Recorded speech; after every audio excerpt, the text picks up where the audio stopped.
haciendo es dando más importancia o destacando más el papel teórico de la disciplina de la estadística que el papel técnico. Bueno, hay que considerar la estadística en una doble vertiente.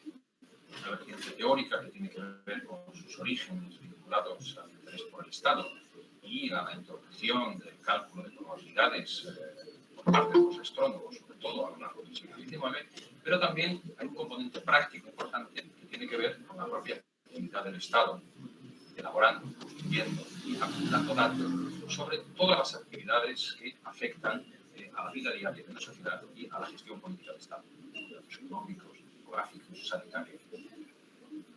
Yo sigo un poco insistiendo en la cuestión técnica de la disciplina estadística, en el ámbito técnico. ¿No crees que es más interesante en general para el público y para los profesionales el conocer cómo se producen o cómo se analizan datos que el hecho de conocer el desarrollo histórico de la disciplina? Bueno, no nos planteamos el vídeo, la historia como simple ficción. Hay que tener en cuenta que en cada época histórica el planteamiento de los problemas que se plantea el hombre, que se plantea la sociedad, determinan el desarrollo de unas técnicas o de otras. Por tanto, conocer el contexto de producción de las técnicas sirve finalmente para aportar nuevas ideas, transformar y mejorar las propias técnicas de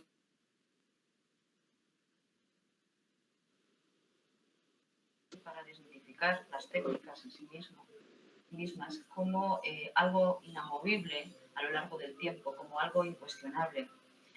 Vamos a ver en el vídeo cómo técnicas estadísticas como la correlación, que tuvieron su origen en la eugenesia, han ido evolucionando y en la actualidad se utilizan para la resolución de problemas de carácter económico.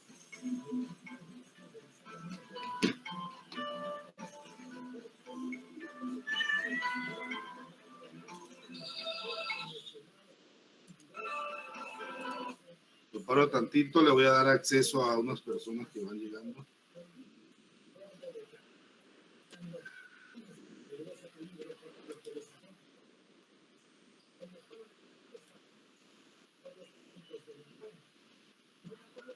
¿Alguien más? Van por ahí que te diste acceso para que si no vuelva a la presentación.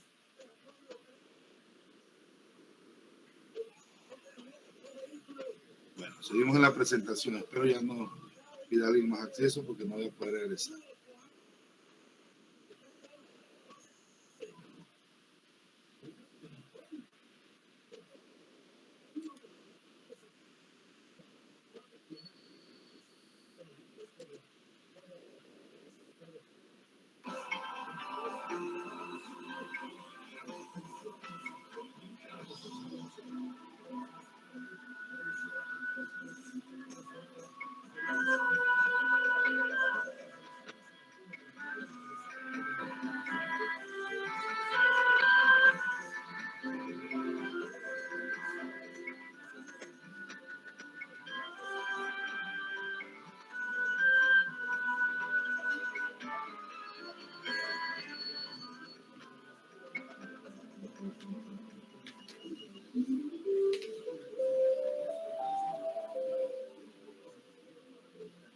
Desde tiempos remotos, los hombres se han interesado por la cuantificación.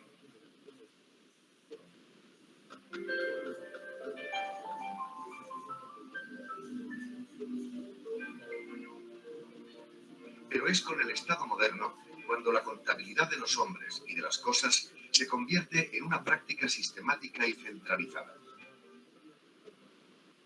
En España, bajo el reinado de Felipe II, comienzan a elaborarse censos que, además de la población y la riqueza del reino, describen aspectos geográficos, jurídicos y religiosos.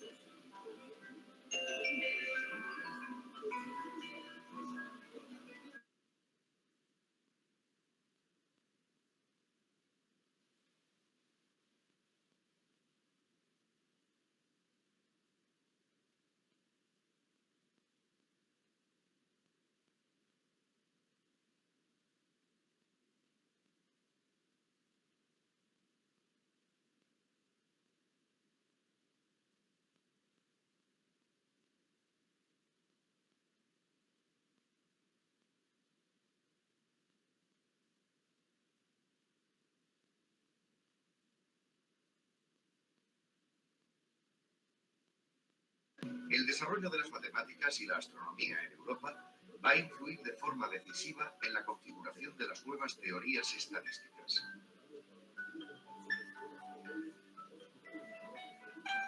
Por ejemplo, las primeras formulaciones matemáticas del azar. Si la humanidad había sido capaz de descubrir las leyes que explican y predicen el movimiento de los planetas, también podría conocer las leyes que rigen los acontecimientos inciertos. Durante los siglos XVII y XVIII, las corrientes filosóficas sobre los fenómenos aleatorios. El Aeneas, el azar, la providencia, hasta entonces reservados a la divinidad, o sus intérpretes, los sacerdotes, es a partir de ese momento objeto de la ciencia y el cálculo. Aunque posiblemente fueron jesuitas españoles quienes introdujeron en Francia los razonamientos sobre el azar presentes en los textos musulmanes, es en el país galo donde adquieren carta de naturaleza científica a partir del razonamiento lógico-filosófico de Pascal, la famosa apuesta sobre la existencia de Dios, en el que se utiliza por primera vez el cálculo de probabilidades.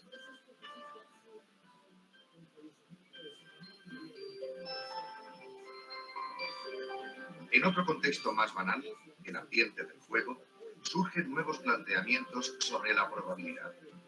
En el año 1654, los razonamientos en busca de la proporción entre lo cierto y lo incierto ocupan a Pascal y Fermat a partir de un problema de juego planteado por el caballero de la Mere. El asunto consistió en averiguar cómo hay que repartir el dinero apostado y no jugado cuando se interrumpe una partida. El cálculo de probabilidades se convierte así en un procedimiento destinado a introducir elementos de racionalidad cuando es preciso tomar una decisión en situaciones de incertidumbre. Tartaglia y Cardano habían estudiado en el siglo XVI la relación entre las apuestas y el riesgo, pero es en el siglo XVII, y en concreto en la lógica de Port Royal, donde se utiliza por primera vez el término probable. Las reglas que sirven para juzgar de los hechos pasados pueden fácilmente aplicarse a los venideros. El cálculo de probabilidades comenzará así a utilizarse en los ámbitos jurídicos y comerciales. Hasta entonces se realizaban seguros marítimos y de rentas de viaje que eran regulados por códices y archivos notariales, pero desde finales del siglo XVII comienzan a utilizarse tratados de rentas anuales para estimar la probabilidad de muerte en función de la edad y establecer proporciones. 100 años más tarde, a finales del siglo XVIII, las compañías de seguros inglesas utilizaban datos estadísticos en el cálculo de sus primas de riesgo. En 1713, Bernoulli formula el teorema de los grandes números y afirma que la frecuencia de la aparición de un fenómeno tiene una probabilidad dada y que se tiende hacia ella a medida que el número de pruebas aumenta. La repetición de las pruebas constituye así el soporte empírico de la teoría.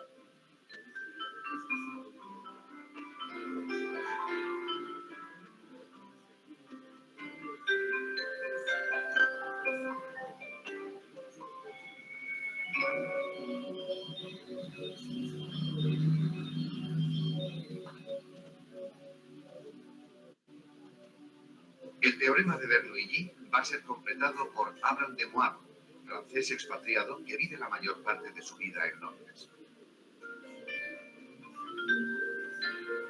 De Moivre publica en 1733 lo que hoy conocemos como aproximación normal de una distribución binomial.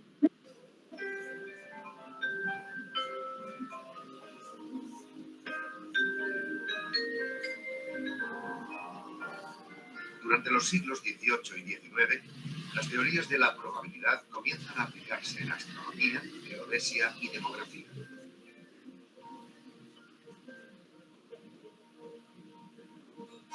En 1812, Pierre-Simon Laplace, filósofo, astrónomo y matemático francés, recopila las diferentes teorías sobre la probabilidad y realiza una aportación fundamental que consiste en ajustar las funciones matemáticas elaboradas para las mediciones astronómicas.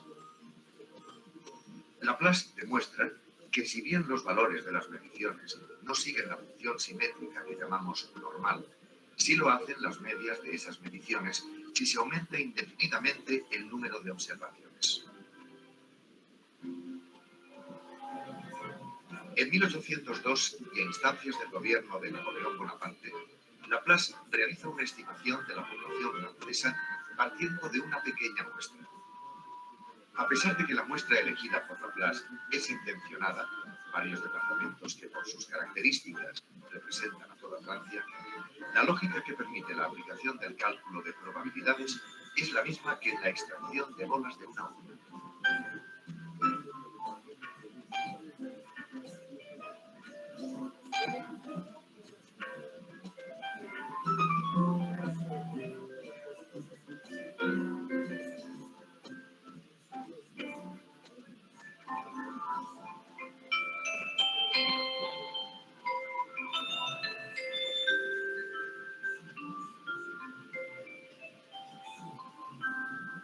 Por primera vez, Laplace utiliza el cálculo de probabilidades para la estimación de una población.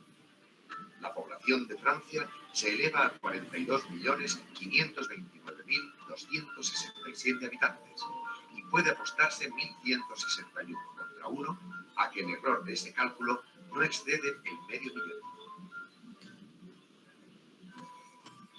La distribución de Laplace-Gauss comienza a utilizarse en astronomía, pero no se introducirá en las ciencias sociales hasta 1830, de la mano de otro astrónomo devenido sociólogo y estadístico, Adolphe Lambert Quetelet.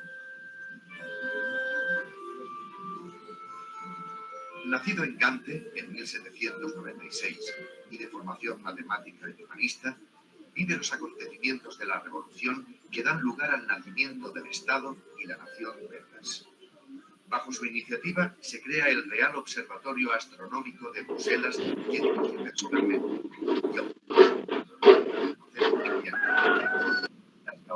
y sus inquietudes sociales le conducen a una interpretación sorprendente. Estudiando las medias antropométricas de los soldados que defienden el nuevo Estado Nacional, descubre que muchas de estas medidas tienen una distribución de frecuencias similar a las de la curva de errores utilizada en astronomía. La persistencia de esta distribución en otros fenómenos de la naturaleza lleva a Quetelet a considerar como punto central de la nueva ciencia a la media aritmética que representa el tipo ideal en la naturaleza y la sociedad. A partir de aquí, el ciudadano se transforma en el hombre medio y la distribución de errores pasa a denominarse normal, para terminar convirtiéndose en uno de los principales instrumentos de la estadística inferencial. El hombre medio, en la visión de Quetelet, es una composición estadística de rasgos físicos, morales e intelectuales que representa las características de la nación. Pero su esfuerzo intelectual se dirige a mostrar cómo la ley de errores gobierna la variabilidad humana. Su personalidad trasciende el trabajo académico, pues termina por convertirse en el principal organizador, creador y animador de las nuevas instituciones estadísticas. En 1854 preside en Bruselas dos congresos internacionales, uno de meteorología y otro de estadística, que marcan el inicio de la moderna estadística administrativa. En España, Pascual Madoz envía un grupo de jóvenes geógrafos a estudiar junto a Quetelet con el propósito de organizar las estadísticas del reino.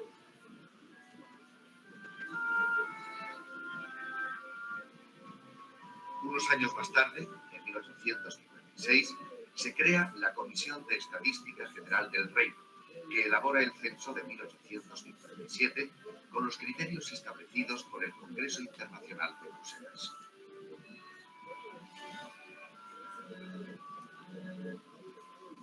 En el censo de 1860, los criterios internacionales para la concepción del censo se extienden a los territorios de ultramar y se establece un aparato administrativo permanente